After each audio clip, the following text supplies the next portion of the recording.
ये जो America, England और इसराइल वाले हैं, इनकी औकात नहीं है कि ये ज़मीन पे उतर के कभी की लड़ाई लड़ लें। ये ऊपर से मार सकते हैं। तो खamenei साहब तो शहादत देना ही चाहते थे और रमज़ान में ये युद्ध हो रहा है जी। इस्लाम के साथ में दुनिया के किसी भी मुल्क में रमज़ान में अगर युद्ध हुआ तो उसमें फतह मुसलमानों की हुई है। वो धोखा देने में माहिर है, लेकिन उसके साथ जो स्थिति अभी नजर आ रही है इस 4-5 दिनों में, हमको तो लग रहा कि अफगानिस्तान की तरह इनको छोड़ के भागना पड़ेगा। ये जितने देर के लिए हो सकता है, इसराइल के लिए ग्रेटर इसराइल बनाने का जो इनका मंसूबा है, ग्रेटर इसराइल के लिए ही ये सब कुछ हो रहा है। जी, आदाब, नमस्कार, आप देख रहे हैं मंथन टुडे। मैं हूं आपके साथ उस्मा। मिडिल ईस्ट में लगातार जो है तनाव बढ़ता जा रहा है। ईरान जो है वो झुकने को तैयार नहीं है। इसका परिणाम क्या होगा, इसी मुद्दे पर आज हम चर्चा करेंगे। चर्चा करने के लिए हमारे साथ हैं हमारे पॉलिटिकल एक्सपर्ट अशफाक रहमान साहब। बहुत बहुत स्वागत है अशफाक रहमान साहब का। जी।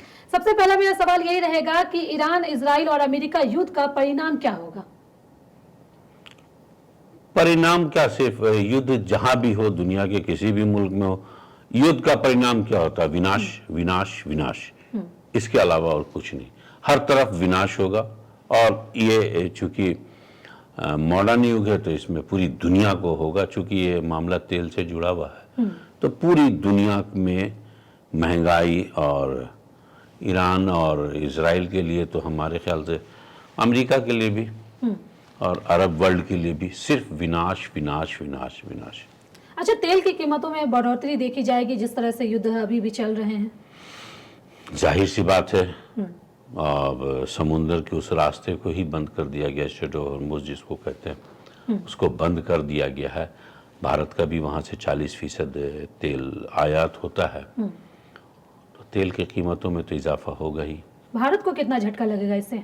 कीमतों में अगर कहें तो सबसे ज़्यादा झटका शायद भारत को ही लगे। बाकी लोगों की तो इकोनॉमी कुछ हद तक स्थिर भी है, हमारे यहाँ तो अभी बहुत अस्थिर है। सबसे ज़्यादा नुकसान शायद हमको ही उठाना पड़े, भारत को। खamenei साहब की हत्या करके इजराइल और अमेरिका पूरे विश्व के नेतृत्व को डराने में कामयाब हो गई है, कह सकते हैं। देखिए, खamenei साहब तो शहादत देना ही चाहते थे और रमज़ान में ये युद्ध हो रहा है जी।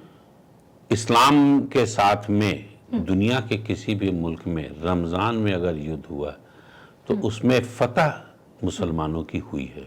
तो क्या अमेरिका जो है वो ईरान को भी गाजा की तरह बनाना चाहता है? चाहता क्या, वो तो कोशिश कर ही रहा है। ईरान के साथ में वो धोखा देने में माहिर है, लेकिन उसके साथ जो स्थिति अभी नजर आ रही है इस 4-5 दिनों में, हमको तो लग रहा कि अफगानिस्तान की तरह इनको छोड़ के भागना पड़ेगा। ये जितने देर के लिए हो सकता है, इसराइल के लिए ग्रेटर इसराइल बनाने का जो इनका मंसूबा है, ग्रेटर इसराइल के लिए ही ये सब कुछ हो रहा है। इसका कोई और दूसरी वजह नहीं है। सीधी सीधी वजह, उनको ग्रेटर इसराइल जो बनाना है तो वो ईरान, इराक सब होते हुए ये यूए तक में आएंगे यहाँ ग्रेटर इसराइल बनाने का। इसीलिए वो गाजा बनाना चाह रहे हैं। शायद मेरे ख्याल से उनका अंदाजा अभी गलत होगा। एक तो रमजान का महीना, इसमें उन्होंने इनके साथ जंग किया, और दूसरे ईरान की जो मारक क्षमता है, ईरान के लिए अब खोने के लिए कुछ भी नहीं बचा। तो ये अपनी धूर्तता से, अपने अहंकार से, या अपने उस झूठे मंसूबे से जिससे दूसरे कंट्रियों से फोन करवाएंगे कि हम समझौता करना चाह रहे हैं, और ऊपर से मारते रहेंगे। मेरे ख्याल से आज की तारीख में ईरान इसमें इनके फंसेगा नहीं, और जिस हद तक वो तबाह कर सकता है वो तबाह करेगा। अच्छा, लगातार डोनाल्ड ट्रंप जो है वो कह रहे हैं कि ईरान बात करने के लिए तैयार है, और ईरान इधर कह रहा है कि हम बात नहीं करेंगे, और वो कह रहे हैं कि ईरान बात करना चाह रहा है। तो ये नहीं, ये नहीं कह रहे हैं। वो चाह रहे हैं कि अगर चाहें तो बातचीत का दरवाजा खुला है, लेकिन ईरान इसमें नहीं फंसेगा। पिछली जंग भी जो 12 दिन की जंग हुई थी वो फिर बंद कर ली गई। तो इस 12 दिन में ईरान ने क्या तैयारी की, जाहिर सी बात है उनके मुकाबले में तो गरीब है अमेरिका और इसराइल के। हमको ये लग रहा है कि उन दोनों को अपने पूरे दुनिया में हथियार भी बेचने हैं, हथियार का स्टॉक कुछ ज़्यादा हो जाता है तो हमेशा कुछ ना कुछ जंग होगा। लेकिन अमेरिका की हालत जो है वो बद से बदतर होगी, वियतनाम वाली ही हाल होगी। और इसकी चूंकि उनके तरफ से जो बातें कही जा रही कि हुक्मरान को बदलना है, ये दक्षिण पंथी हैं और इस्लामी हुकूमत है, इसको हमको बदलना है। उनका मकसद यही है। इसके लिए उन्होंने खत्म कर दिया। आज हो क्या गया, उल्टा हो गया।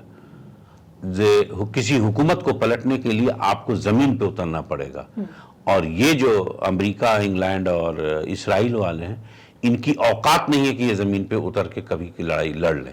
ये ऊपर से मार सकते हैं, तो फिर अगला रास्ता क्या है? ये इनके यहाँ ईरान के पास में कुर्द है, जिसको ये हथियार देके उनके यहाँ बगावत फैलाएंगे। अभी उनके इस इरादे में भी शायद कामयाबी मिलती हुई नजर नहीं आ रही है, मुझे नजर नहीं आ रही। जो वर्ल्ड हिस्ट्री को मैं देख रहा हूँ और अभी के हालात को जो देख रहा हूँ और जो बर्बादी देख रहा हूँ, उन लोग जमीन पे उतरेंगे नहीं। जमीन पे उतरेंगे नहीं तो चेंज आएगा कैसे? तो इनके यहाँ रिवोल्यूशन होगा। खामनेई साहब के जो हत्या हुई है जी, जाहिर है पूरी दुनिया इसको शहादत की ही शक्ल में देख रहा है। इनके मौत के बाद से पूरा ईरान मुत्तहिद हो गया। अब इक्का दुक्का किसी को निकाल करके तो भाड़े पे लोग चलाते ही हैं, जैसे हमारे यहाँ गोदी मीडिया चलता है वैसे ही वहां भी होता है। लेकिन इक्का दुक्का पूरा ईरान एक हो गया इस जंग के खिलाफ और उनके शहादत का बदला लेने के लिए कि हम बेवजह में। ठीक उसी के उल्टा इसराइल में उसके नेतान्याहू के खिलाफ हो गए लोग, और अमेरिका में भी ट्रंप के खिलाफ मेरे ख्याल से 70% से ज्यादा लोग जो हैं अब उनके खिलाफ होंगे कि बिला वजह की ये जंग लड़ी जा रही है। दूसरी जो सबसे अहम चीज अभी आई है कि इन्होंने बच्चियों के स्कूल पे जो इन्होंने बमबारी की, इसके नुकसान जो है, इससे और ज्यादा लोगों को हमदर्दी कि भाई वो झूठ बोल रहे हैं कि इनके किसी पावर स्टेशन को उड़ा रहे हैं, किसी और वजह से उड़ा रहे हैं, वो सिविलियन को इनके मार रहे हैं जी। और सिविलियन को मारने के बाद पूरी दुनिया इनसे कहीं ना कहीं चिढ़ जाएगी। अच्छा, आपने खामेनी के साहब की मौत की बात करी, तो मैं ये भी पूछना चाहूंगी, खामेनी साहब के मौत पर पीएम मोदी का जो है शोक व्यक्त नहीं किया, क्या ये सही था? देखिए, मोदी जी बहुत सारी ऐसी चीजें कर रहे हैं जो उनको सही लगता है। भारत हमेशा ईरान के साथ रहा है और ईरान ने हमेशा भारत का साथ दिया है, ठीक है। कश्मीर के मुद्दे के वक्त में भी जब 52 से ज्यादा मुल्कों ने पाकिस्तान का साथ दिया था, उस वक्त ईरान ने कश्मीर के मुद्दे पर भारत का साथ दिया था। मुमकिन है 2 दिन पहले इसराइल ने इनको बुलाया, इन्होंने कहा कि आप फादरलैंड है, हम मदरलैंड है। हिंदुस्तानी कितने लोग उनको बाप मानेंगे ये तो हम नहीं जानते, लेकिन इन्होंने फादरलैंड उसको कह दिया। शायद इसी वजह से उनका लिहाज कर रहे हैं। अच्छा, ईरान के साथ भारत का रिश्ता अगर इतना बेहतर था तो आज भारत ईरान के साथ क्यों नहीं खड़ा है? ये तो प्रधानमंत्री या हुकूमत से आज के दिन में सवाल नहीं पूछा जाता।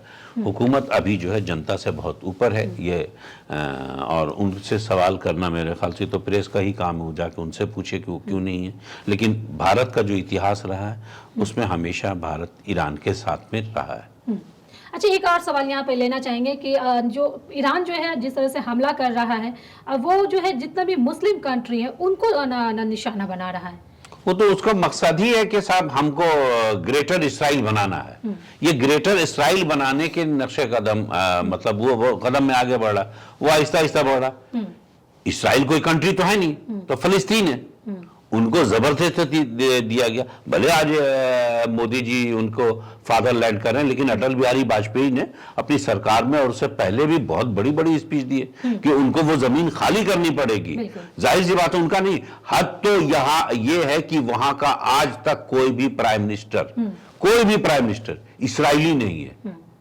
सब पोलिश है, पोलैंड का है और दूसरे कंट्री का है। खुद नेतान्याहू कौन है? ये इसराइली है? नहीं है, इसराइली कोई नहीं है। लेकिन जितने भी प्रधानमंत्री बने एक भी इसराइली नहीं है। अच्छा, तो ये युद्ध किस तरह से रुकेगा जिस तरह से तबाह हो रहा है? क्या ये तीसरे विश्व युद्ध की निशानी है? देखिए, तीसरा विश्व युद्ध आप कह सकते हैं, जो कि आहिस्ता आहिस्ता संलिप्तता तो बढ़ेगी। जब जिसकी मारक क्षमता कम होगी तब तक ये युद्ध चलता रहेगा। क्योंकि इस बार हमको नहीं लगता है कि धोखे से जो समझौता करा लेता है अमेरिका, उसमें वो कामयाब होगा। और अमेरिका हर हाल में कुछ दिन में पीछे हट जाएगा, ये आप लोग देखिएगा। क्योंकि अमेरिका में और जो कुछ नजर आ रहा है, देखिए इसराइल ईरान के साथ जो कुछ हो रहा है, हर चीज वो एक्सप्लेन कर दे रहा है। हाँ भाई, हमको यहां मारा गया, हमारे जहाज को गिराया, हमारे मिसाइल को गिराया। इसराइल की कोई चीज नजर नहीं आ रही। तो होता क्या है, जिनको हमेशा मारने की और वीर बनने की रहती है, धमक रहती तो ज़्यादा और बड़े क्रिमिनल और बड़े गुंडे जो लोग होते हैं वो चीज़ों को छिपाते हैं। दुनिया का सबसे बड़ा सेंसरशिप अभी अगर कहीं लगा हुआ है तो वो इसराइल में है। इसराइल की कोई चीज़ आपके सामने शायद रेयर ऑफ द रेयर मतलब नजर आ जाए, लेकिन उसकी बर्बादी आपको पूरी नजर नहीं आएगी। अच्छा, भारत के मेहमान रहे ईरान नेवी पर अमेरिका इजराइल हमला, जिस पर सभी ईरानी जो अफसर है वो मारे गए हैं, लगभग 80 के लगभग मारे गए हैं, उसका अब परिणाम क्या होगा? इस पे हमसे सवाल नहीं पूछे। ये चीज़ें जो हुई है ये बहुत बुरी हैं और जाहिर है वो उनकी नेवी यहाँ प्रैक्टिस कर रही थी।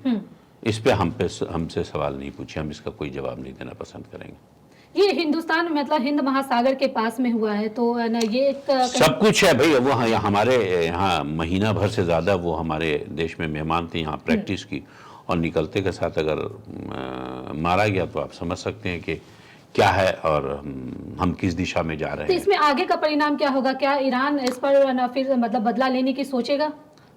ईरान तो अपना जो उसकी ताकत है वो अमेरिका और अमेरिका का साथ देने वाले मुल्कों के साथ वो कहीं ना कहीं बदला ले रहा है, अपनी पूरी कोशिश कर रहा है। और अमेरिका की एक पॉलिसी रहती, वो अपनी जमीन पे युद्ध नहीं लड़ता है, अपनी जमीन से इतनी दूरी पे वो युद्ध लड़ता या लड़वाता है ताकि लोग उस तक नहीं पहुंच पाए। उसने अरब अभी जैसे ईरान से लड़ाई कर रहा, तो ये किसके साथ में कर रहा है? ईरान पूरे अरब वर्ल्ड में उसने जितने स्टेशन बनाए में सब अपने अरब वर्ल्ड में। नतीजा के साथ आप आपस में ही लड़िए और आपका ही नुकसान है। अमेरिका को क्या, अमेरिका फिर कहीं ना कहीं रंगदारी करेगा, किसी का प्राइम मिनिस्टर प्रेसिडेंट उठा के ले आएगा, वहां का तेल भारत को कह देगा साहब आप वहां से तेल खरीदिए। वेनेजुला से करने का हुक्म तो आ ही गया, हमारे देश को आ गया वहां का हुक्मनामा कि आपको वेनेजुला से तेल खरीदना होगा। तो हमारे देश के लोग जब तक हैं तो अब अभी तो खैर कोई बात नहीं, मोदी है, मुमकिन है, सब कुछ हो जाएगा। चलिए, बहुत बहुत शुक्रिया अशफाक साहब इन तमाम सवालों का जवाब देने के लिए। तो मिडिल ईस्ट का ये जो तनाव है, ये जो लड़ाई है, कहाँ जाकर के रुकेगा और कौन झुकेगा, ये तो आने वाला वक्त ही बताएगा। चलिए, फिलहाल इस खबर में बस इतना ही। देश दुनिया की ऐसी तमाम बड़ी खबरों के लिए बने रहे मंथन टुडे के साथ ही हमारे चैनल को लाइक करें, सब्सक्राइब करें, फॉलो करें और निष्पक्ष पत्रकारिता देखना है तो देखते रहे मंथन टुडे। बहुत बहुत शुक्रिया।